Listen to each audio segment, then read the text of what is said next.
اچھا شیخ، اس میں ایک سوال ایک بھائی نے مجھ سے کیا تھا، لڑکی کے بال نکالنے سے متعلق۔ چھوٹا بچہ جو 7ویں دن لڑکی ہے، اس کے بال نکالنے کا کیا حکم ہے شیخ؟ اس سے متعلق کچھ رہنمائی کر دیجیے۔ دراصل اس کے بارے میں شیخ اختلاف ہے، شاید اسی وجہ سے انہوں نے آپ سے سوال کیا ہوگا۔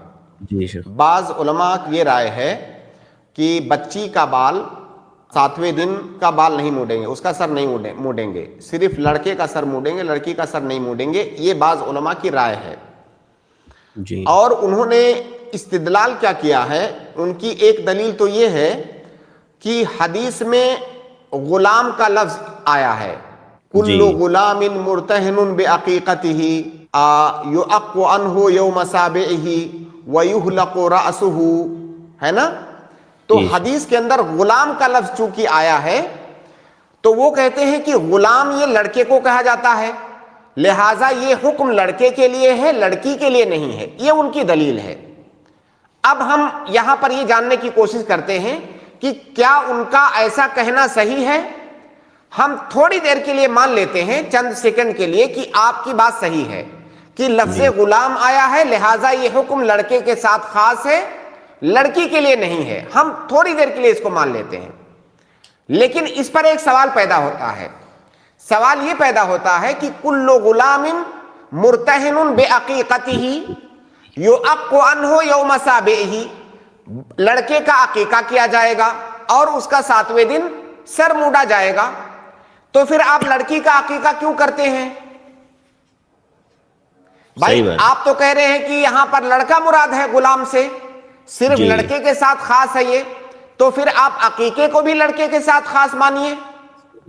اگر آپ عقیقے کو کہتے ہیں کہ لڑکی کی طرف سے بھی کرنا ہے، لڑکے کی طرف سے، تو وہ دلیل لائیے آپ۔ اس حدیث کے الفاظ مختلف ہیں، تو بہرحال یہ قول مرفوض ہے۔ ان کی ایک دلیل یہ ہے جو ابھی میں نے ذکر کیا، اور اس کا جواب بھی میں نے بتا دیا، الزامی جواب۔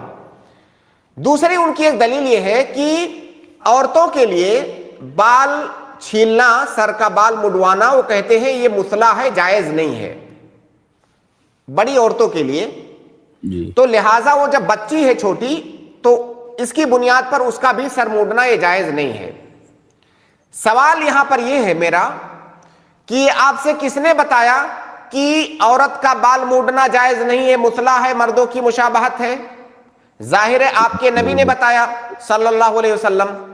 نبی کے بتانے پر آپ یہ مان رہے ہیں، بہت اچھی بات ہے، لیکن اسی نبی نے تو یہ بھی بتایا کہ بچے کا بال ولادت کے بعد 7ویں دن چھیلا جائے گا۔ اس کا مطلب وہ بچی ہے، اس کا حکم الگ ہے، اس کا حکم الگ ہے۔ اس کی دلیل یہ ہے کہ اگر کوئی بڑی عورت ہے، سر میں اس کے کوئی بیماری ہو جائے اور ڈاکٹر بولے کہ اس کا سر چھیلنا پڑے گا، اس کو زخم ہو جائے یا کوئی بھی مسئلہ ہو سکتا ہے، تو کیا اس کا سر چھیلنا جائز ہوگا کہ نہیں؟ یا ہم یہ کہیں گے کہ بھائی مردوں کی مشابہت ہے، سر مت چھیلو، مر جانے دو اس کو؟ نہیں، وہاں پر مشابہت نہیں کہیں گے، وہاں پر کہیں گے ضرورت ہے۔ تو جب وہاں پر ضرورت کہہ سکتے ہیں، تو جب بچی کی ولادت ہوئی ہے اور اللہ کے نبی صلی اللہ علیہ وسلم نے نومولود کے سر کو چھیلنے کی بات کہی ہے، تو وہاں پر مثلا کی بات کیسے آئے گی؟ گویا کہ وہاں پر ایک استثنائی حکم ہے۔